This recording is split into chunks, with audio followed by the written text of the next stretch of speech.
Yo, it's good, chat. Make sure y'all like the video and subscribe. Let's get to 5 likes. We out. Yo, it's good, chat. We got Ray William Johnson. This YouTuber is missing. So this YouTuber really wants to get out of the United States, and unfortunately, he ends up somewhere really dangerous.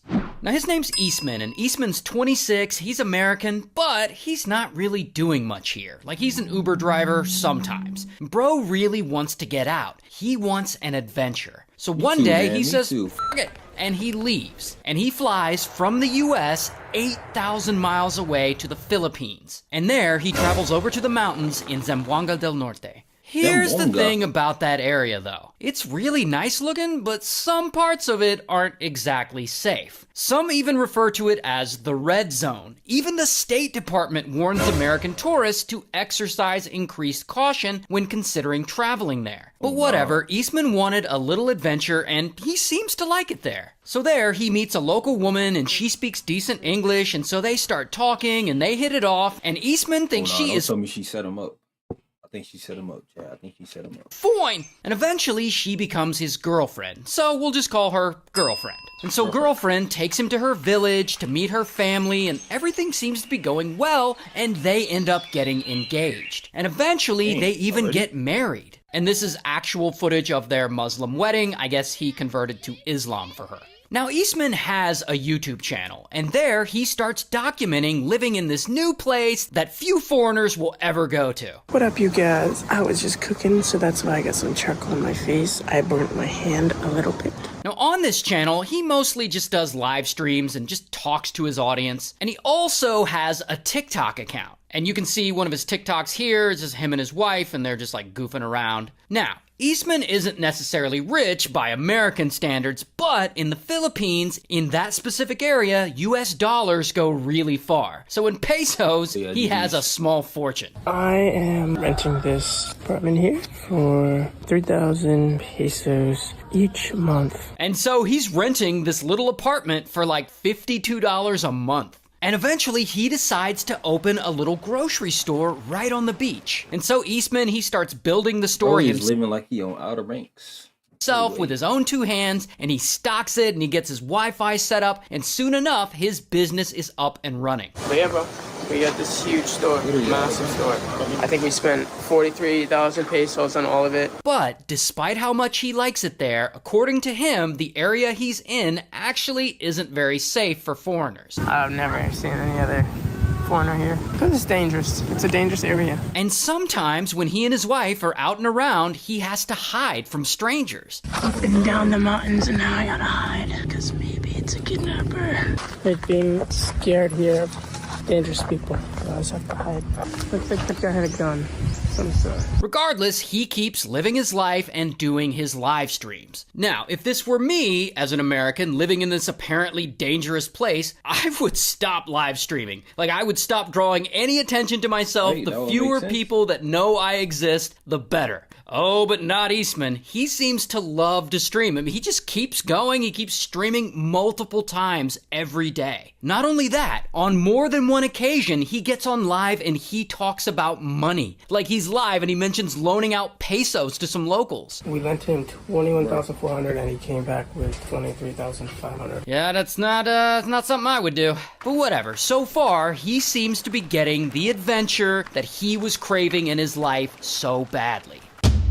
Until one day, things start to go bad for him. And it starts when his little store gets robbed. We got robbed last night. What? Yeah, our store. I think maybe somebody climbed through here, because we left our money here from our store. So I think either somebody came through here or they came to the door. I don't really know, but... And yeah, that really sucks for him. And I don't know if it's his store getting robbed or if it's the constant hiding, but at some point, Eastman starts to get bummed out. And it's like the tone of his live streams takes a turn. I feel like I've been staying in this area for so long, to the point where people, I don't even know if people like me anymore. Maybe they want bad things to happen to me now. I mean, I don't know, maybe he finally realizes that he put himself in a vulnerable position. Like, what would happen? Somebody did try to come here and kidnap me, right? Would the neighbors help me, or would they just sit there and watch? But every day, he seems to feel worse. Everybody's telling me right now, there's people out there planning to come get me, bro. People coming here to tell my family that there's people that want to kidnap me, or they're threatening to kidnap me, or stuff like that, like every day. And he even starts suggesting to his wife that maybe moving here wasn't such a good idea. I don't even think I'd want to come back here, to be honest with you. And so, yeah, I mean, from his videos, it seems like he's ready to get the hell out of there. As long as I'm here, my life is still at risk, you know? It's still at risk, that's a reality. My life is at risk a little bit here, for sure. Especially the area that I'm in, it's not even just the Philippines. It's like, this area that I'm in is like the most dangerous area, one of the most dangerous areas in the Philippines, you know? It's literally like the red zone. But then, one night, everything changes. Eastman, he's chilling at home, and he's live streaming like he always does, and one of his viewers asks if he's enjoying the Philippines. There's some parts that I like about it, there's some parts that I don't. Then, about 2 hours later, after that stream ends, Eastman, he's still there with his wife, and I believe some of his wife's family, and suddenly, shit gets real. And kaboom! 4 police officers bust through the door, and they got pew-pews, big ones, and they grab Eastman and they force him outside. Here's the thing though, these police officers, they're not police officers at all. They're actually kidnappers dressed as police officers. And it seems like Eastman knows this, like he knows something's not right, and he's not going out without a fight. And so they struggle, and he fights back, and then boom, he breaks out, and he tries to run away. But the kidnappers, they're not gonna let him go. And blam, one of them shoots him in the thigh, and then blam, he gets shot in the stomach. And then they grab him and they drag him over to the shore where their speedboat is parked. And his poor wife, she's watching all this go down, and she's like screaming her head off. Then the kidnappers throw him in the boat, and then they all get in, and they speed away, as Eastman lays there, injured and bleeding out. And so immediately, word gets out about this, and the local police come and they launch a manhunt looking for the kidnappers, and they're going from house to house. They send a speedboat out to pursue the captors, but unfortunately, it's too late. The kidnappers are long gone, and there's no sign of Eastman anywhere. Meanwhile, on the boat, allegedly, Eastman tries to hold on, but eventually, he succumbs to his wounds, and he ends up unalived. And so the men, they pick up his body and they throw it to the ocean. American vlogger Elliot Eastman, What's the point? I don't understand. who was kidnapped in Zamboanga del Norte, is now feared dead. Now, the good thing is that local police do eventually find and arrest 3 of the alleged kidnappers, but so far they haven't caught everyone who was involved. And as of now, they still haven't recovered Eastman's body. So, why did these armed men dressed like police officers suddenly bust into Eastman's house and kidnap him only to accidentally unalive him in the process? Well, as of right now, we unfortunately don't know. I mean, we know the 3 suspects are part of a criminal group, and one of the leading theories right now is that they targeted him because he's American, and they see him as a foreigner with money. The kidnappers may have thought that he was a rich foreigner. Maybe he was coming from a wealthy family that could have provided a high ransom in exchange for his return. Either way, that's a sad one, so stay safe out there. That didn't make no type of sense, but okay. See y'all tomorrow or whenever I drop again. It was good, chat. Make sure y'all like the video and subscribe. Let's get to 5 likes. We out. Yo, it's good, chat. We got Ray William Johnson. He got eaten.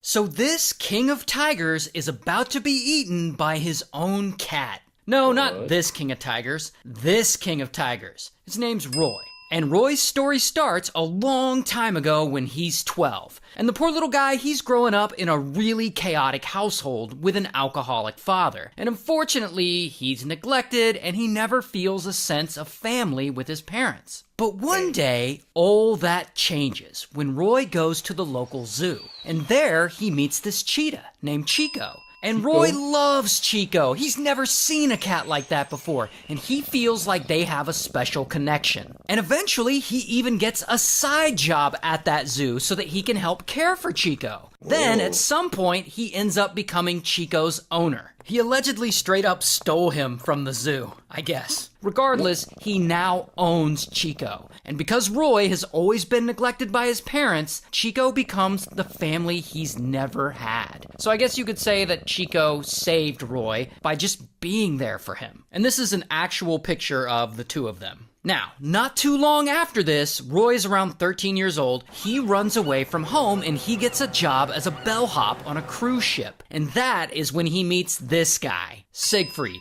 And Siegfried's around 18 years old and he works on the ship as an entertainer, as a magician. And so he and Roy, they're both teenagers and they become friends. However, Roy isn't really all that impressed with Siegfried's magic tricks. He's like, cool, you can pull a rabbit out of a hat, but why not a cheetah? And Siegfried's like, where the f*** am I gonna get a cheetah? And Roy's like, say less. And so Roy takes him to his cabin, and there, inside, he's been low-key hiding a whole-ass cheetah the whole time. Roy had apparently snuck him on board. Anyway, so the two of them... How do you sneak a cheetah on a ship?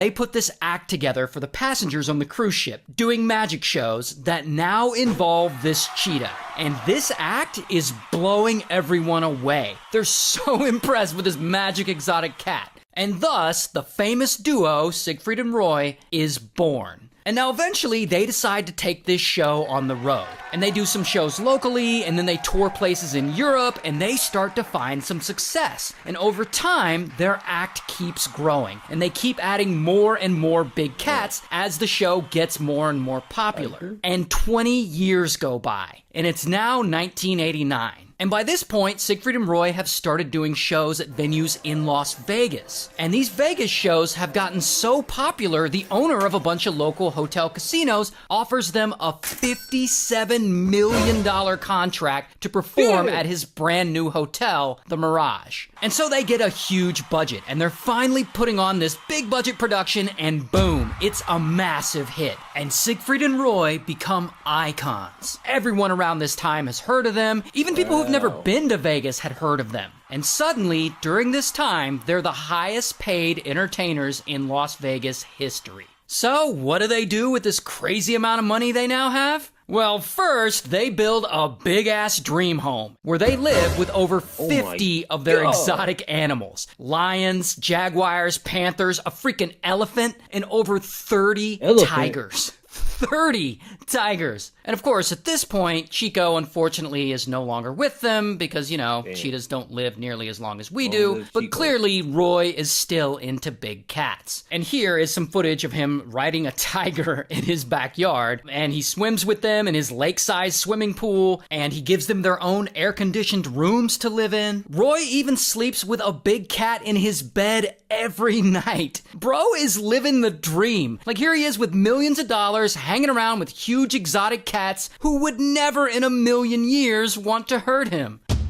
Until... Here's the thing about tigers specifically. I know when you look at a tiger, you're like, he's so cute, I want to hug the kitty, he's such a good kitty. However, at the end of the day, they're still 500-pound apex predators. And on a normal day, they typically attack and kill their prey with a single bite of the neck, which severs the prey's arteries, and then the tiger carries them off to eat them for dinner. So, like, we're easy prey for them. Just keep that in mind. So anyway, one night, shit gets real for Roy. Because it's 2003, and he's 59 years old at this point, and he and Siegfried are still selling out shows in Vegas, still making millions of dollars a year. But on this night, they're performing with this guy, Montecore. And Montecore, he's a white tiger. He's one of the many big cats who lives in Roy's house with him. He's also 7 feet tall and 400 pounds. And so they start this show that night. And just like every night, 1,500 people in the audience are watching. And Roy, he walks out on stage and he's with Montecore. This is Montecore, and tonight is his first appearance in front of an audience. He says it's Montecore's first time on stage, but it's not. That's just something they always tell the audience. It's like part of the show.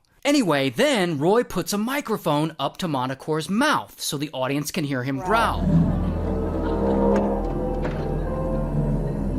Now, for some reason, tonight, Montecore is a bit irritable. And about a beat later, when Roy reaches down again, Montecore snaps, and he nips at Roy's hand. And Roy says, no, no, no, and he taps him on the head with the soft tip of the microphone. But then Roy backs away a little. But then, pow! Montecore leaps at him, knocking him to the floor. And snap, he sinks his huge teeth into Roy's neck, slicing his vertebrae and severing an artery that cuts off blood to his brain. And Roy suffers a massive stroke on stage. And keep in mind, there's 1,500 people in the audience watching this like, is this part of the show? But then, just like tigers do to their prey in the wild, Montecore drags Roy off stage by the neck. And so all the people there are horrified, and the stage is covered in blood. And one of the stagehands yells, "Cat loose!" And all the cast members start to panic, and the cat handlers leap into action, and they run to save Roy's life. And it takes 4 grown men to get Montecore to finally let go of him. Then, minutes later, Roy's in the back of an ambulance being rushed to the hospital.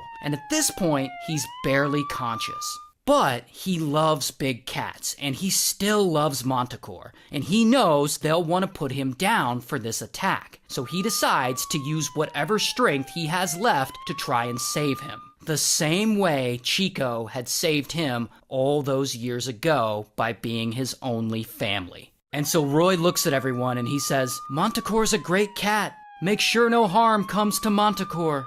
Then he passes out. Now, miraculously, Roy survives. However, he suffered 3 strokes, and he ends up with half his body paralyzed. And from there, his entire life's work is over. And the Siegfried and Roy show closes for good. And the duo never does their full Las Vegas show again.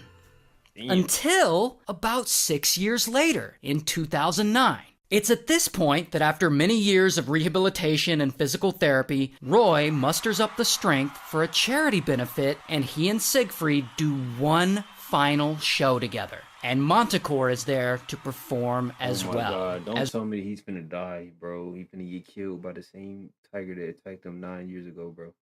Don't tell me that, bro. Roy never allowed him to be put down. He saved him. Wanna hug the kitty? He's such a good kitty! And a huge shout out to Leonardo.ai. I thought it was about to make a turn, bro, and say he got killed by the tiger, bro. Damn. Well, at least he survived, though. See y'all next video. It was good, chat. Make sure y'all like the video and subscribe. Let's get to 5 likes. We out.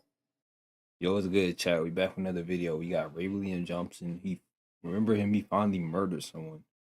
So this kid, he's in big trouble. Now his name's Travis, and he's only 15, he lives in Arkansas, and he's kind of a turd. He's always stealing things and getting suspended from school. And here's a yearbook photo of him if you care what he looks like in real life. But one day, in 1996, he decides to go for a really big score. He's gonna rob one of the houses in the neighborhood. And he's gonna do it with this other kid, this friend of his, Andre. And so Travis and Andre, they bike over to this house. But they decide, nah, instead of robbing a house, let's rob 2 houses. Like, you rob that one, and I'll rob that mansion over there. And boom, it's decided. And so Travis breaks into this house, and he's combing through things to steal, and then suddenly, out of nowhere, a Toyota Camry pulls up outside. And Andre's driving it. Where the hell did he suddenly get a car? And so Travis goes to figure out what's going on. And Andre's panicking, and he tells him, I went to rob that mansion, and I thought people weren't home, but they actually were home. So I pulled out my pew-pew, and blam, blam, I executed both of them. He then stole their Toyota Camry and drove it to pick up Travis. And now he's like, will you go back to the mansion with me to help me dispose of the bodies? And Travis, he hears all this, and he's like, all right. And so the 2 of them, they head over to this mansion to dispose of these 2 bodies. And the 2 bodies are still there. And they try to move them, but unfortunately for them, these corpses are way too heavy for these teenage boys to move. So, what do? They light the whole place on fire to burn up all the evidence. Then they get to the stolen Toyota Camry and they flee the scene. And they drive about a mile away, and suddenly, kaboom! They crash the Toyota Camry, and they flip it on its side. Then they climb out of it, and they run away on foot. Meanwhile, a local resident is driving down the road, and he sees the wrecked Toyota Camry flipped on its side, and he's like, what the fuck? And so he eventually goes to the mansion to check on the owner of the car, and he sees that the place is on fire. And this leads to the police and fire department showing up, and that is when they find the 2 bodies inside. And so police investigate all this, and they put out a reward for $10,000 for anyone who can give them information that would lead to an arrest. And about a month later, they finally get some information that Travis was involved. And so they go to his house and they question him. But Travis, he isn't talking. He isn't admitting to anything. And so they end up forcing him to take a polygraph test. And he passes. Mostly because polygraphs are pseudoscience, I keep telling you guys. But anyway, so they make him take another one, and he passes again. And they make him take a third one, and he passes again. But police are sure that Travis was involved in this crime. So somehow they get him to take a 4th polygraph test. This time, he fails. And finally, police are able to use this as leverage to get him to confess. Now, Travis only ends up confessing to breaking into the houses and stealing stuff. But he says he didn't shoot anyone. He says it was Andre who was the one who shot and unalived the 2 people in the mansion, not him. However, because he just did confess to breaking into houses and stealing stuff, bam, they arrest him for that. And here's an actual image of him being arrested. So Travis's fingerprints, they end up being a match to fingerprints found in the wrecked Toyota Camry. While they don't find any I already know where this finna go. They finna say Andre's fake, and there is no Andre. Fingerprints of Andre, or any evidence that Andre did anything. And therefore, police pin the whole crime on little teenage Travis, including the murders. And so Travis has no choice. He has to take a plea deal, so he pleads guilty and he gets sentenced to 28 years in prison. But here's where the story gets really crazy. One of those 2 people shot in that mansion that day, her name is Sally. And Sally has an adult daughter. This woman, Martha. And after Sally is murdered, Martha inherits the mansion from her. So she moves into it, she renovates it, and she turns it into a bed and breakfast. Now, despite all the horrible things that Martha has just gone through, with her mother passing and all, by all accounts, Martha is the nicest woman ever. She's also a Buddhist, and so she likes to practice forgiveness. And so she starts writing to Travis while he's in prison. And they're writing letters back and forth, and over time, they strike up sort of a close friendship. Now, despite pleading guilty, Travis has always maintained that he didn't murder those people. It was Andre. But people don't really believe him. They're like, yeah, sure, buddy. Yeah, sure, you're innocent. But strangely enough, Martha does believe him. I mean, yeah, she knows that he did break into the houses and that he did steal stuff, but that it actually wasn't him who unalived her mom that day, that it was the other kid. And because of this, she wants to help Travis out in whatever way she can. She feels bad for him. So she asks the police to reopen the case and investigate the whole thing again. She gives Travis's mother work and hires her as a housekeeper. And she essentially becomes an advocate for Travis. And then 20 years go by. And it's now 2018. And Travis, he's around 37 years old. Here's his adult mugshot, by the way. And it's at this time that finally Travis serves his sentence and he gets out of prison. Partly because Martha had helped him out and given statements to the parole board on his behalf. So she ends up offering him a job at the mansion as a groundskeeper. And this is a really good deal for him, and so he takes the job. And crazy enough, it seems like this friendship has really worked out for him and that he's starting to finally turn his life around.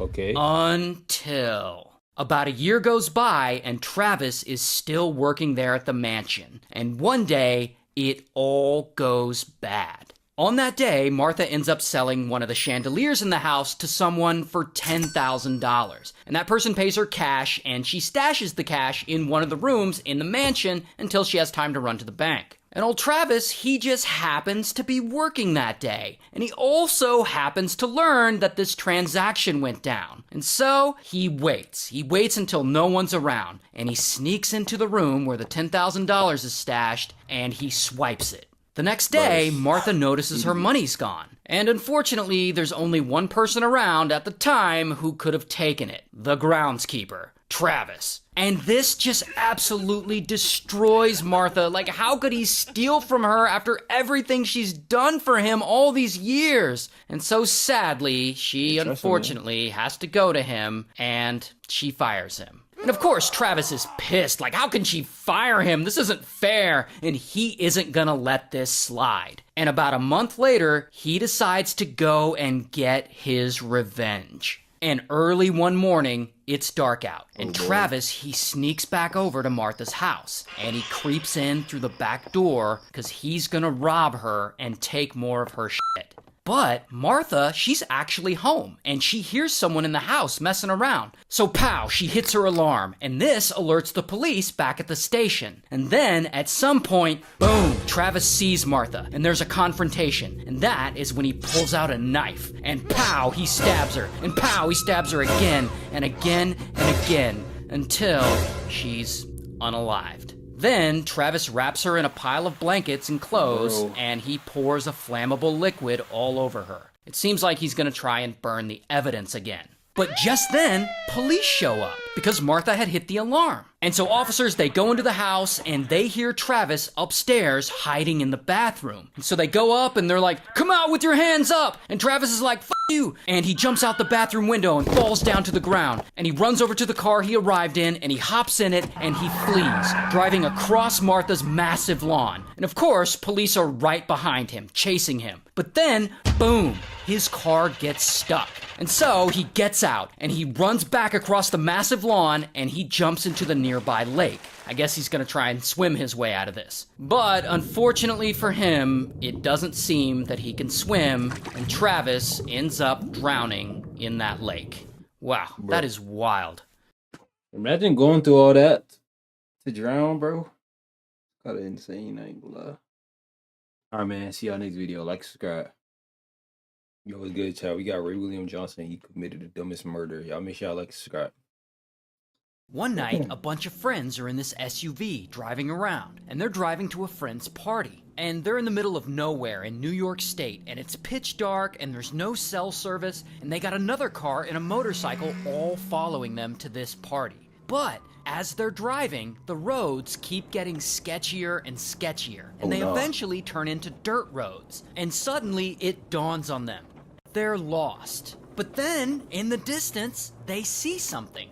A house. And they're like, "Oh, maybe that's our friend's house. That's where the party is." So they pull into the driveway. But this driveway, it's really long. It's like a long dirt road. And the closer they get to this house, they soon realize, oh, this isn't it. We're at the wrong place. And so they immediately turn around and they start driving away. And that is when suddenly, blam, they hear a gunshot and a bullet whizzes by. And one friend yells, "Someone's shooting at us!" And oh my God, they all panic and skirt, the driver floors it. And then blam, a second gunshot and a bullet flies through the back windshield. What the hell? Who's shooting at them? And so the driver speeds away and he turns to his friends and he asks, "Is everyone okay?" And everyone says yes, they're okay.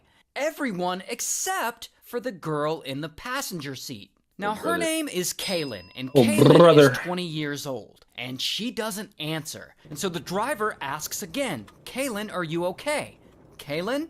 But Kaylin still doesn't answer, because one of the bullets had hit her in the neck. And so, who the hell just shot Kaylin? Well, to get to that answer, we need to talk about this guy, Kevin. Kevin, he's 65 years old, and he's kind of a grumpy old turd. All of his neighbors know him as just an angry dude. Like, he drives all aggressively, and he even barks at other people's dogs when he gets mad, like, "Roo, roo, roo, roo." Like, he's just that kind of guy. But one night, it's a normal night, and Kevin is asleep in his bed next to his wife. When suddenly, vroom, a loud noise wakes him up. What the hell was that? It sounds like a motorcycle. And so he jumps out of bed to investigate. Here's the thing about Kevin, though. Kevin doesn't like being woken up. In fact, Kevin hates a lot of things, but this really startles him and it makes him mad. And he can hear something loud is going on outside. Someone must be out there. And so Kevin, he keeps a pew-pew by his bed that he uses to shoot squirrels and other animals that get on his nerves. And so he goes and he grabs it and he heads to his front door. And once he gets to his porch, he sees a bunch of people he doesn't know in his driveway driving away. A car, an SUV, and a motorcycle. Now, here's the other thing about Kevin. He really hates people on his property. He's very protective of his land. So instinctively, he points his pew-pew at the vehicles and he pulls the trigger. Blam! And then a bullet whizzes through the air. And then he pulls it again. Blam! And that second bullet flies through the back windshield into the SUV and it hits Kaylin in the neck. And that is when the driver, who's also Kaylin's boyfriend, asks, "Is everyone okay?" And Kaylin doesn't answer. And they know something's wrong, and they're like, "Oh my god, she's been shot!" And so, skirt, they speed away as fast as they can. And they try to call 911. However, remember, they're in the middle of nowhere, so they can't get any cell service. And so they keep driving. And they drive about 5 miles before they finally get a signal, and they can finally call 911. But unfortunately, by that time, it's too late, and ultimately, Kaylin doesn't make it. Meanwhile, back at Kevin's house, Kevin is like, "Oh shit, I think I shot someone," and he's gotta think fast. And so he decides to get rid of the evidence. First, he takes his pew-pew, and he wipes his fingerprints off. Yes, you heard that right, he wipes his own fingerprints off his own firearm. Okay. But then he goes and he finds the shotgun shells to the slugs he fired, and he hides them. And honestly, I'm not exactly sure what his full plan is here. Regardless, pretty quickly, police arrive, and they're knocking on his door. Boom, boom, boom. But Kevin, he ain't answering. So they beat on it again. Boom, boom. But he refuses to come out. Instead, he stays inside, and he calls 911 on the police. And he tells the operator, "I wish they would leave. I want to go back to bed." And so Kevin and police, they end up in a standoff for apparently an hour. Like, Kevin refuses to come out and police refuse to leave until he comes out. But finally, after a long wait, he surrenders and he agrees to come out, and police question him and they ask him what happened. "What happened up here tonight?" "Nothing that I know of. No, I was sound asleep." And yeah, police know that that's bullshit. And so, bam, they arrest him. Here's his mugshot. Police say a man shot and killed a 20-year-old woman who was in a car that accidentally pulled into his driveway. And so Kevin definitely shot this woman. No question, no one's arguing that he didn't. But is he going to prison for this? Well, eventually, old Kevin goes to trial, and there he tells a very different version of what happened. Here's what he says really happened. One night, it's a normal night, and Kevin is asleep in his bed next to his wife, when suddenly, vroom, a loud noise wakes him up. What the hell was that? And so he grabs his pew-pew and he looks outside and he sees what he believes to be a motorcycle gang. They must be trying to break in. I mean, this must be a home invasion. And poor Kevin, he fears for his life. I mean, what's he gonna do? And so he yells to his wife, "Honey, go hide in the closet while I protect you." And then he goes outside, and to get these scary intruders to leave, blam, he fires a warning shot into the air. And the intruders turn around and they start to leave. But then the craziest thing happens. There just happens to be a nail sticking out of the floor of Kevin's porch. And suddenly, pow, Kevin trips over it and he falls to the ground. And blam, this causes his pew-pew to accidentally go off again. And that bullet flies through the back windshield of the SUV and it hits Kaylin right in the neck.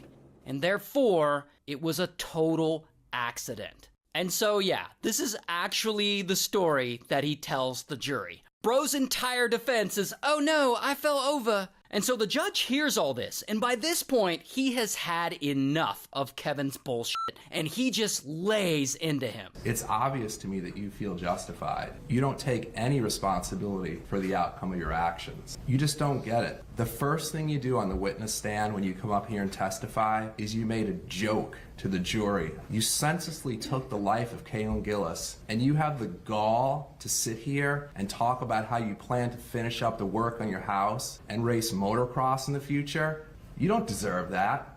What would make you think that you deserve those things? Any remorse you have isn't for the harm you've caused. The only regret you have is that you're finally facing the consequences for your actions. You murdered Caitlin Gillis, you shot at a car full of people, and you didn't care what would happen, and you repeatedly lied about it. You deserve to spend the maximum time in prison allowable under our law. And I don't make this decision because it's easy. I make it because it's what's deserved. I make it because it's what's just. Whew, those are some bars. But anyway, the jury finds him guilty as and the judge lays down his sentence. So as to the conviction of murder in the second degree, I sentence you to a term of 25 years to life in prison. And so Kevin is sentenced to 25 years to life. And as he's escorted out of the courtroom, this is the reaction from everyone sitting there watching. Bye,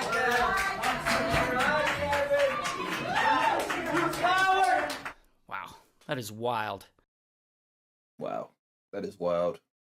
All right, man. RP there, like and subscribe. See y'all next video. Yo, it's good, YouTube. We got Ray William Johnson. Remember her? She killed a famous pop star. Y'all make sure y'all like and subscribe. So this woman is about to assassinate a famous pop star. So let's call her Yo. And Yo's around 30 years old, she's living in Texas, and one night in the early 90s, she's at a concert, and there's this local act on stage, and Yo is blown away by the singer. She's like, this woman is amazing, I love her, I am such a huge fan. Not only that, Yo goes home and she starts thinking about her all the time. Like, she wants to be best friends with this singer and be close to her. So she decides to start a fan club, like an official fan club. And she contacts the singer's manager, who's also the singer's dad. So we'll just call him Dad. So Yo reaches out to Dad and she's like, do you mind if I start a fan club? And Dad's like, I don't know. We don't really have the time or the budget to run a fan club. And Yo's like, no, I'll do it all for free. You don't have to pay me. And Dad is still like, nah. But Yo isn't gonna give up. She keeps calling Dad over and over again. She really wants to be close to this singer. And so finally, after about 15 phone calls, Dad finally agrees to let her start an official fan club. So Yo starts working on this out of her home, and she's running this fan club, and she's going to concerts, and she's signing people up, and the fans pay a membership fee, and Yo will then send them posters and t-shirts and stuff like that, and she legitimately does a good job running this club. In fact, she does such a good job that management eventually lets her meet this singer herself in person, and that singer's name is Selena. And so over time, as the years pass, Yo starts to get in good with Selena. She's helping her out with things, and she's starting to get close to her. And later, they even make her an employee of the business, and they start paying her. And pretty soon, she's scheduling appointments for Selena and basically running her life. While Selena, her star is rising fast, and she's getting more and more famous. And as a side hustle, she opens 2 clothing boutiques. And Yo is doing such a good job assisting Selena, they promote her and they have her start managing these boutiques. And so here she is running all this stuff for Selena, and she's around her all the time, and Yo knows soon enough she'll finally be her close friend. Until at some point, Yo screws everything up. She starts skimming money from the business. I mean, she's managing the finances for the clothing boutiques, and she's still managing the finances for the fan club, and she starts writing checks to herself and making up fake invoices. So over time, the clothing boutiques start losing money. Plus, while she's scamming all this money, she's still hyper-focused on trying to get Selena to be close to her. Like one time she collects $3,000 from employees of the company to buy Selena a gift, like a gift from all the employees. And they collectively decide to buy Selena a ring with diamonds. And the diamonds are in like an egg shaped. Looks like this. Because Selena is a big fan of Fabergé eggs. And so Yo takes this $3,000 from the employees and she pockets it. And then she goes out and buys the ring with Selena's company credit card. Not only that, she then gives the ring to Selena and pretends it's not a gift from all the employees, but that it's a gift only from her. And of course, Selena loves the ring, and she's so grateful for it. Here's a photo of her actually wearing it, and you can see it on her hand here. And she totally thinks Yo got it for her alone, and she's like, Yo, we're gonna be best friends for life. And so Yo finally has what she wants. This woman she's been obsessing over for years is now her close friend. That's Meanwhile, Dad, who's still managing Selena and the whole business, he notices that there's all this money missing from the boutiques and from the fan club. And he starts looking at the books, and he's like, hey, these numbers aren't adding up. And so he investigates, and he discovers all those checks Yo was writing to herself and a bunch of other evidence, and he's like, this asshole is stealing from us. And so, bam, he relieves her of her duties with the company. And this is where everything starts to go wrong. Because this is when Yo goes out and buys a pew-pew.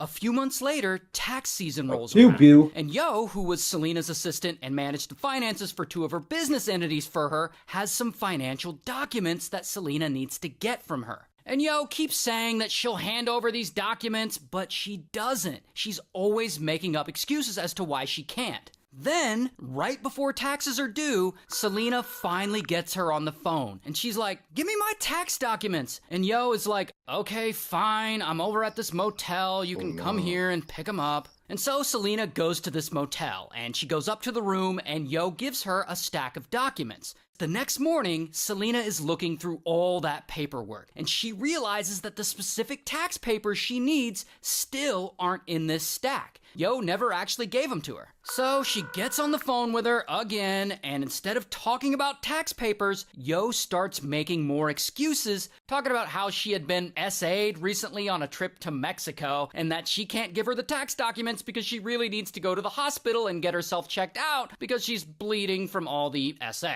And so Selena, being the nice person that she is, she wants to help. And she drives over to the motel to pick her up and take her to the hospital. Bro, why she don't got And there, security, at the bro? hospital, a doctor examines Yo and finds no indication that she was ever SA'd, suggesting that she made it all up and that it's just another elaborate excuse to not hand over those tax documents. And Selena learns about this and she is not happy. So she drives Yo back to the motel and she goes inside the room with her and she's like, I need those financial papers now. Stop bullshitting. And Yo is just not gonna hand them over. And so they start arguing, and Selena gets really mad, and she's had enough. And so she takes off that egg-shaped ring that Yo had given her, the ring that symbolized them being friends for life. And this absolutely destroys Yo. I mean, how could she do this to her? This friendship was everything she had worked for. And so she pulls out that pew-pew that she had bought before and she points it right at Selena. And Selena's like, oh shit, and she tries to run away and then blam, Yo shoots her right in the back shoulder. But Selena just keeps running out of the motel room and outside while Yo continues chasing her, screaming, bitch, like she's gonna shoot her again. And so Selena runs into the lobby of the motel and she tells him, I've been shot, and she falls to the floor. Minutes later, she's in an ambulance on her way to the hospital. Meanwhile, police, they show up to the motel, and they're now looking for Yo. So they search around, and they eventually find her in the parking lot sitting in her red pickup truck. And police are like, come out with your hands up, or whatever. And Yo is like, nah, I'm just gonna unalive myself. And so this turns into a whole standoff. And then the SWAT team shows up, and they're all trying to negotiate with her, trying to get her to not unalive herself. And as all this is going on, Selena, who's at the hospital in critical condition, she unfortunately passes away.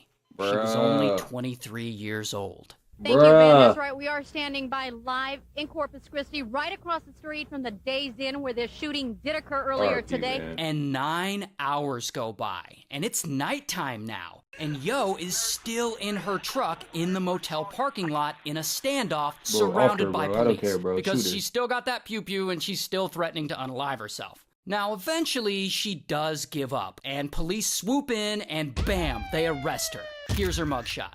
And she ends up going to trial, and she's found guilty, and she gets sentenced to life in prison. It's a sad one. Damn, man. R.I.P. Selena, man. All right, man. Y'all like, subscribe. See y'all next video. It was good, child. We got Ray William Johnson. Her boyfriend is trash. Y'all make sure y'all like, subscribe. Ashley, and Ashley is about to move. So this is Ashley, and Ashley is about Ashley. to move overseas to be with the man of her dreams, and it's In about to London. go horribly wrong. Now this all starts back when Ashley is 12, and she's a normal 12-year-old, and she's from Canada, and like a lot of kids her age, Ashley likes to chat online with her, and she's from, all starts back when Ashley is 12, and she's a normal 12-year-old, and she's from Canada, and like a lot of kids her age, Ashley likes to chat online with her friends through like social media and stuff. And one day, she makes a new friend on Facebook. This guy, Jack. And Jack is 16 and he lives in England. And Ashley thinks Jack is cool. I don't care He's a if little that's- older, he's from another country, but It ain't illegal, but that's weird, dude. 12 and 16, dude. Come on, dude. they're just friends. So then a few years pass, and Ashley is 15 now, and she and Jack are still friends and they still chat online, but at this point, they've both grown up a little bit, and Ashley is 19. starting to think he's kind of fine. And so, boom, they start dating. And it's a long-distance relationship, and they've never met in person. I mean, he's still Weirdo. in England and she's in 19, Canada, 15 but gang. still, she really likes him. And a few more years pass. And that is when everything changes. Because Ashley is now 19. So she's legally an adult. And he's Jack is 24. like 22 or 23 at this point. And Oh. they're still dating. That's weird, And they though. decide to give this a real shot to see if this relationship can work for real. Not just long distance, not just online. And so Ashley, she gets a 6-month tourist visa and she books a flight to England because she's going to go live with him for 6 months until her visa expires. And of course, her mom is a little concerned that she's going to live with a guy she's never met in person, but Yeah, that's weird. unfortunately, there's no stopping Ashley. She is determined to see this through. So she does. She flies from Canada all the way over to the UK. And there, she's finally in England and she meets her boyfriend, Jack, for the first time in person. And this is actually their first photo together. And so they follow through with their plan. She moves into his apartment and they're having a great time together. This is actually a photo of them, and this is another photo of them. But then about a month passes and it's Christmas time, and Jack, he's being such a good boyfriend. He goes out and he gets a tree and he surprises Ashley with a kitten, and she really loves cats. And so all of this seems to be going really well, better than they had planned. Until. Okay, here's the thing about Jack. Jack, he's kind of a turd. Like, he's unemployed, he lives Look in at his public tattoo. You know housing he's on a government turd. assistance. He apparently smokes Zaza all day and plays video games. No ambition, no real attempts at getting a job, just not a lot going on for him. he's And a I don't bum. know if any of this bothers Ashley or not, but what does start to bother her is how controlling he's become since she's moved in. Like, he'll get mad if he thinks she's talking to anyone else. He'll get mad at her for being on TikTok. Then, a few days after Christmas, Jack is going through her phone for some reason, and he finds some numbers that she blocked. And he gets all jealous, and he assumes that she blocks these numbers because they're her former lovers or something. I don't know. It's stupid. Regardless, they start arguing, and Jack suddenly just snaps, and he straight up starts smacking her around. Now, no one should be smacking anyone around. That's horrible in itself. But also, he is significantly bigger than her. I mean, you can see them in this picture here. So when he puts his hands on her, it doesn't take much force for him to really hurt her. Now, despite this, unfortunately, Ashley doesn't leave him like I wish she would have. However, from that day, things start to feel different. Like, she still loves him, but maybe Jack isn't the guy she thought he was. Then, a few weeks later, things get crazy again. Like, Jack is all jealous and he's going through her phone again, and he finds some old messages on her phone, and these are messages that are back from when she lived in Canada, so yeah, they're old, but Jack doesn't care. He gets pissed, and they start arguing, and he starts yelling, and he Weirdo. picks up a beer mug, and boom, he breaks it over her head. It's just trash. And this whole time, all this is going on, Ashley is lying to her mom, like, no, Mom, I'm totally happy Beer here. mug. I don't know, I guess she doesn't want her mom to hate her boyfriend. I don't know. Not only that, as time goes on, Jack gets more and more abusive. Like, he's been spying on all her texts, and so she has to be careful about all the messages she sends her friends so that they don't get misinterpreted by him. Like, some messages she has to send and then quickly delete before he sees them. It's crazy. Also, she slowly stops talking to her family so much. And her family and friends, they can tell something is off, but they're halfway across the world back in Canada. Yeah, so they're not do? like 100% sure what's going on. However, pretty quickly, they start to figure it out. Like one day, Ashley is at the apartment talking to her sister on FaceTime. And Jack, he gets mad at her for some dumb reason, and he suddenly just flips out. And he starts throwing things at her and screaming at her. And sister's watching all this go down like, hey, Ashley, why don't you just come home? But still, Ashley won't. I guess she's in love, or maybe she's afraid. I don't really know. But about a week later, Ashley's on FaceTime with her sister again. And Jack, he's all mad at her again, and he suddenly flips out again, and he runs at her, and he tackles her, and he starts punching her in the head. And sister, she's still on FaceTime watching all this, and she's like, what the fuck? And so at this point, sister has had enough. She can't let this continue. And she goes and she tells their mom what she saw. And of course, mom is like, oh, hell no. And she immediately calls Ashley, and she's like, we're getting you a flight, and you're coming home. And so finally, they all agree. Ashley is getting out of that toxic situation. She's getting on the next flight back to Canada. Even Jack agrees. I mean, he understands that she's leaving on the next flight. However, there's a problem. It's 2022. And the pandemic is still kind of going on. And Ashley is required to get a negative COVID test before she can get on a plane and fly international. And so, unfortunately, she can't fly that day. The soonest she can fly is in 3 days. But then, the next day, it all goes wrong. So they're at the apartment, and I guess Jack isn't doing too well, and he finally realizes that he's about to lose control of her for good. And so he provokes an argument with her, and they start fighting. And I'm sure he's like screaming at her, and then pow, he starts hitting her. And he hits her again and again. And then he picks up the kitten that he bought, and he throws it against the wall. And Ashley is horrified again. And then he picks up the kitten that he bought, and he throws it against the wall. And Ashley is horrified, and she runs out of the apartment to a neighbor's house, and the neighbor intervenes, and everyone calms down. But Ashley knows this isn't over, and Jack isn't done. So after a bit, she low-key tries to message her sister back in Canada. But unfortunately, with the time difference, it's like 3 a.m. there. So sister and everyone else there is asleep. And at some point during all this, Jack finally loses it. And he grabs Ashley, and she tries to get away, but he overpowers her. Then he reaches out, grips her neck, and he starts strangling her hard. And when that doesn't finish her off, he grabs a knife, and boom, he stabs her right in the chest. And he stabs her again and again and again until she's unalived. And he ends up stabbing her 90 times. 90. Then he goes to his Facebook page and he changes his profile picture to this picture of him and Ashley smiling. And he writes the caption, "Mine forever." Yikes. Meanwhile, back in Canada, Ashley's family wakes up to all these missed messages from her. But now they can't get a hold of her. So they reach out to sort of a friend that Ashley knows back in England, and that friend goes over to Jack's apartment to check on Ashley, and she knocks and no one answers, but she can hear something going on inside the apartment. So she calls 999, the emergency number there, and then police show up, and in the apartment, they find Ashley's body there. And so, bam, police arrest Jack. Here's his creepy-ass mugshot. And he ends up pleading guilty to her murder, and he's sentenced to 23 years to life in prison. A British man has been sentenced to life in prison for killing a young BC woman who'd gone to visit him in England. That's sad. RP. Weirdos, bro. Weirdos.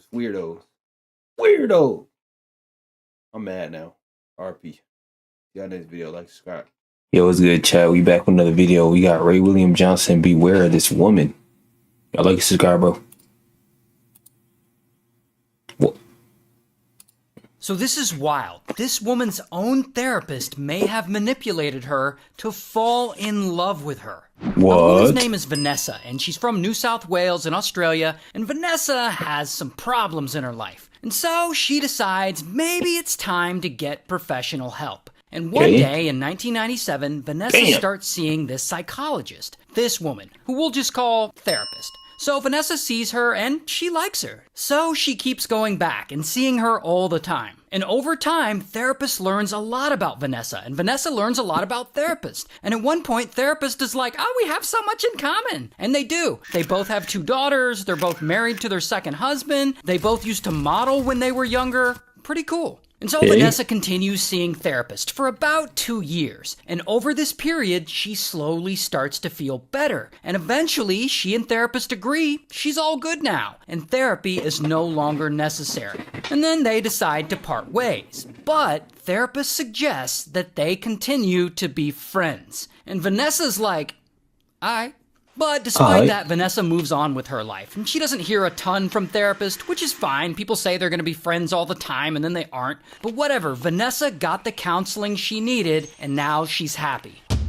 Until one day, out of nowhere, Vanessa gets a call from therapist, and therapist is all upset, and Vanessa's like, what's wrong? Then therapist drops a bomb on her. She tells her that her husband and kids were just in a car accident and they all died, which is horrible news, and Vanessa feels so bad for her. Then she asks Vanessa to come over and stay with her because she says if she doesn't have someone there watching over her, she's worried she might unalive herself. And Vanessa doesn't want that, so she tells her husband and daughters that she needs to go to her therapist's house to take care of her. Then she goes over to her therapist's place, and she's spending time with her, making sure she's okay and stuff. But then, therapist drops another bomb on her. Not only did her husband and kids just pass in a horrible car accident, but her ex-husband, the father of her children, was so devastated when he heard the news that he had started doing drugs, and now he's fallen off the face of the earth, like no one can find him.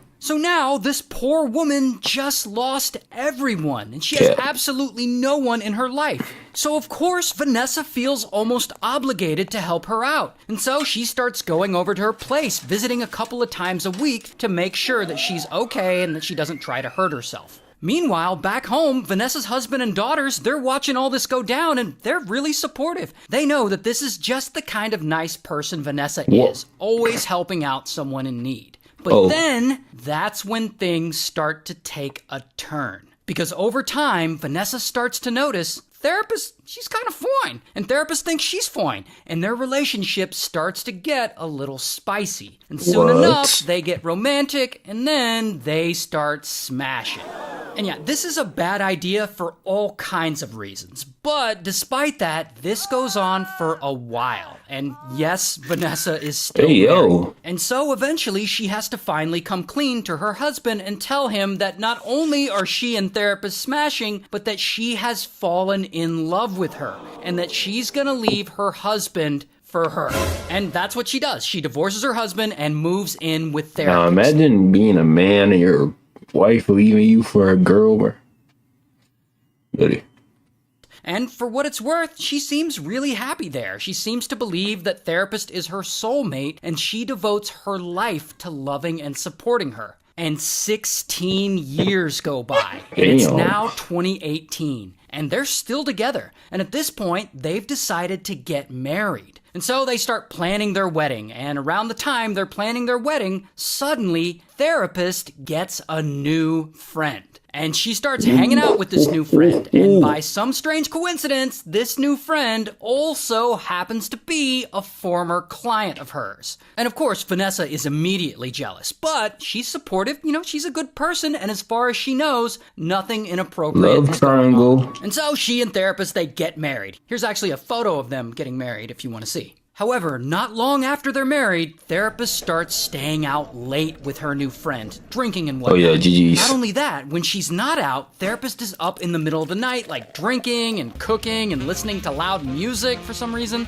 So Vanessa can really start to feel this distance growing between them. And eventually, it gets to her, and she starts feeling depressed. Like, really depressed. And around this time, therapist starts posting things on Facebook, like things about her past, like how she used to be a model and stuff. And that is when this woman notices. Her name's Imogen, and Imogen is Vanessa's daughter. Now, specifically, Imogen notices this Facebook post of therapist back when she used to be a model. So Imogen's looking at this photo and she's like, yeah, that's kind of weird. And she sends it to a friend. And that friend looks at it and she's like, that's definitely not therapist. That's a different model. So Imogen puts this picture into a reverse image search, and it turns out that this modeling photo therapist claims is an old picture of her is actually an old picture of famous supermodel Elle Macpherson. So Imogen is like, is this woman really lying about being a model back in the day? I wonder what else she's lying about.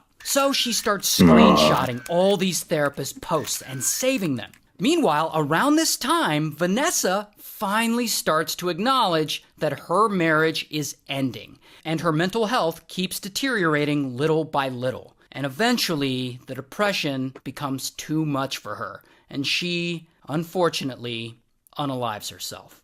And of course, everyone is devastated, and pretty quickly, Imogen wants to look into therapist. Like, why does she seem to be lying in Facebook posts about being a former model? And so she reaches out to one of her mother, Vanessa's friends. And friend hires a private investigator to look into all this. And private investigator starts looking into it, and they find that therapist is a big fucking liar.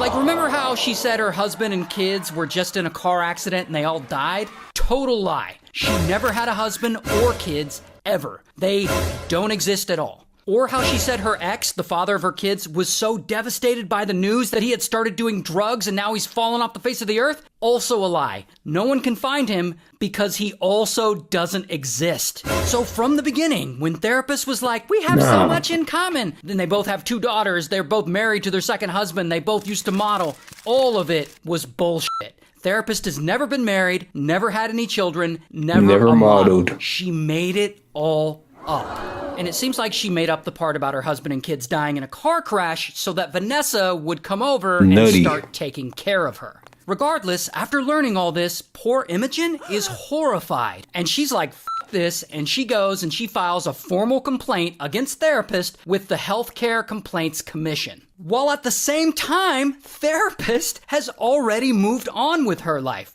In fact, a month after Vanessa passed, therapist had already moved in with her new friend, the one Vanessa was jealous about. Anyway, so the Healthcare Complaints Commission investigates, and they find that therapist violated a lot of rules and was likely taking advantage of Vanessa and grooming her during their therapy sessions with the ultimate intention of seducing her. And of course, therapist denies she did anything wrong. She won't even admit that she lied about having a husband and kids. But whatever, at the end of it all, her registration to practice gets canceled, and she's no longer allowed to provide therapy to anyone. Good. And well, that was interesting. I don't even know what to think about that video, bro. Y'all like subscribe though, see you on this video. It was good, chat. We got Ray William Johnson. She cut off her husband's wiener. I don't know, man. Let's get into the video. Y'all like subscribe. Did you forget about this woman in the 90s who got so mad at her husband, she waited till he was asleep, and then she cut off his wiener? Now, her name's Lorena. She's 20 years old, she's going to college in Virginia, and one day in 1988, she meets this dude, John Wayne. And John Wayne's 22, and he's a Marine, and they hit it off, and they fall in love, and everything is going great. And about a year later, they get married, and this is actually a picture of them on their wedding day. And look at them, I mean, they seem to be really happy.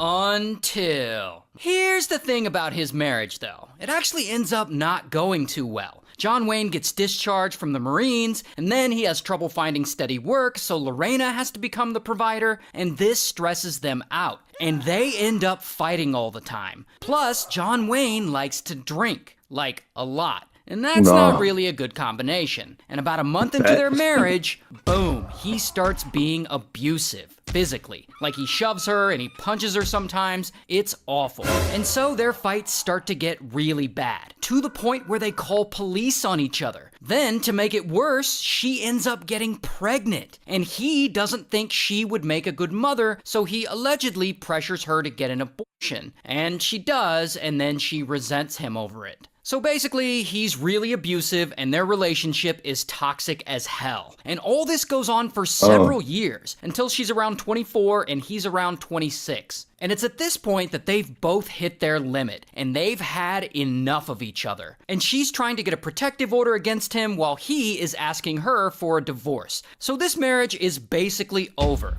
It's on its way out. And that is when shit gets really crazy. Cause one night, it's 1993, and John Wayne, he's been out all night drinking at the bar, and bro is absolutely wasted. While Lorena, she's at home in the bedroom asleep. And so John Wayne comes home from the bar, and suddenly, boom, he busts into the room. And this scares Lorena, but he doesn't care, because that is when he pins her down and he allegedly essays her. And then afterwards, when he's done, he passes out in the bed. While poor Lorena, she's just disgusted and she's sick to her stomach, and so she leaves the room and she goes downstairs. I mean, she doesn't want to be around him. And she goes into the kitchen to get some water, and that is when she sees it, a large kitchen knife. And so she starts thinking, fuck this guy. She is not going to be a victim anymore. She's about to get her revenge. So she grabs the knife and she heads back upstairs to the bedroom. And John Wayne, he's still asleep, passed out, drunk as hell, no idea what's about to happen. And that is when she pulls back the covers and she pulls his willy up and she takes the knife and ka-shing, she cuts it right off. And so she's standing there holding it. And John Wayne wakes up like, what the f***?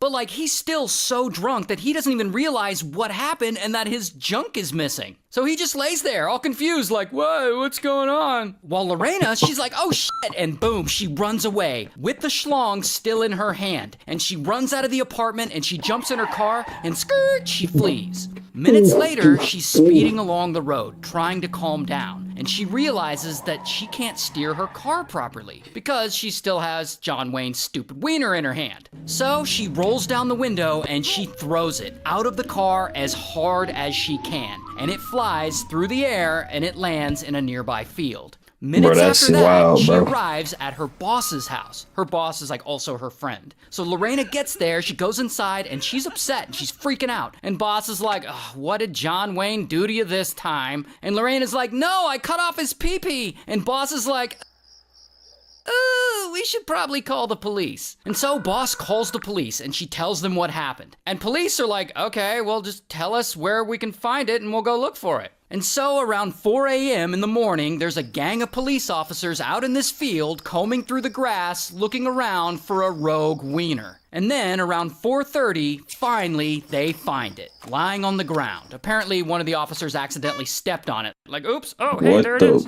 Here's the thing, though. They don't know what to put it in. Like, what kind of container. Like, they've never done this before. So they go to a nearby 7-Eleven, and they end up putting it in, and I'm not making this up, a hot dog box. One that looks like this. Meanwhile, John Wayne, he had a friend drive him to the hospital. And there, he waits for the police to show up with his wiener so that doctors can reattach it. Which he ends up going into surgery, and they do. They reattach it, and apparently it works fine. Regardless, bam, they arrest Lorena. And I don't have a mugshot of her, but here she is in real life. And so, all of this is happening in the 90s. And this story blows the fuck up. Because it's a crazy story, and it's in like every newspaper headline. Late night talk show hosts are all making jokes about it in their monologues. Saturday Night Live is making fun of it. But here's where the story gets interesting. There are actually two crimes in this scenario. One is John Wayne essaying Lorena, and two is Lorena cutting off his glizzy with a kitchen knife. And each of these crimes has a separate trial. And John Wayne's trial goes first, and he's being charged with SA. And his trial is wild, because they're like holding up pictures of his wiener for the jury and everyone to see. It's absolutely insane. Now, keep in mind that all of this is happening during a time when the common sentiment was that if a husband essays his wife, it doesn't really count as SA, because she's his wife. Yeah, I know, it's terrible. And at the end of it all, it seems like the jury agrees with at least some of that because he gets found not guilty. Then Lorena goes to her trial, and she's being accused of malicious wounding. And she gets on the stand, and she describes the abuse she had gone through, and lucky for her, she's also found not guilty by reason of temporary insanity. So neither of them see any real prison time for this. But then, after the trials, John Wayne apparently decides that he kind of likes the spotlight. So he just keeps going, taking every opportunity he can. He allegedly starts a band called Severed Parts that apparently doesn't go anywhere because I couldn't find much about it. Then he goes on to star in an adult film called John Wayne Bobbitt Uncut. And yes, you're looking at an actual scene from that movie. Then he goes on the Howard Stern show, where they apparently raise money for him to get penis enlargement surgery. And they actually do it. They raise the money and he legitimately ends up getting the enlargement surgery. Then he and his new wiener stars in another adult film. And it's called, and I wish I were making this up, Frankenpenis. Then, around this time, he gets convicted of battery for hitting his new fiancée, and he spends a few weeks in jail. A few years after that, he appears on WWE Monday Night Raw for some reason. And then a year later, bam, he gets arrested again, this time for battery charges against his new wife. And sometime after that, he has to get his penis enlargement surgery reversed. I guess there were some complications or it looked weird or something. And so he has surgery to get it back to his normal size. Bro did a lot. While Lorena, on the other hand, she kept more of a low profile. And later on, she actually goes on to found her own organization to help victims of domestic violence. And this is her talking about it on TV. She's blonde now. So yeah, good for her. Yeah, that was a wild one, Chad. I'm not gonna lie. I don't even know what to say to that. Insane work. Y'all like, subscribe, bro.